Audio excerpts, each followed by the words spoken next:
ஒரே ஒரு விஷயம் சொல்றேன், உட்கார்ந்துருக்கீங்க 3 மணி நேரம் 4 மணி நேரம், அது எல்லாமே உண்மை. ஆனா கேட்கிற நமக்கு வந்து அவ்வளவு கஷ்டமா இருக்கிறப்ப ரெஸ்பான்ஸே இல்ல, பாதி பேர் ரெஸ்பாண்ட் பண்றாங்க, பாதி பேர் போட்டோ எடுக்கிறாங்க, பாதி பேர் வந்து கவனிக்கல, பாதி பேர் எந்திரிச்சு போறாங்க, பாதி பேர் டீ குடிக்கிறாங்க, பாதி பேர் அவங்க ஃபேமிலியோட பேசிட்டு இருக்காங்க. ஒரே ஒரு விஷயம் சொல்லவா, இத்தனைக்கு நடுவிலும் ஒரு மனிதன் தம் வேலையை தான் பார்க்கறானா அவன் மட்டும்தான் வாழ்க்கையில சாதனையாளனாகவே மாற முடியும், வேற யாரும் மாற முடியாது. Simple logic.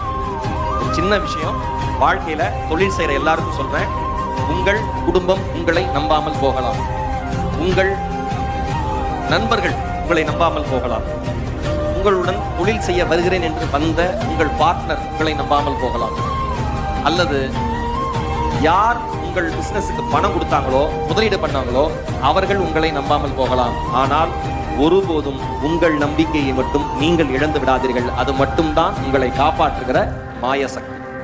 உங்களை நீங்க நம்புங்க.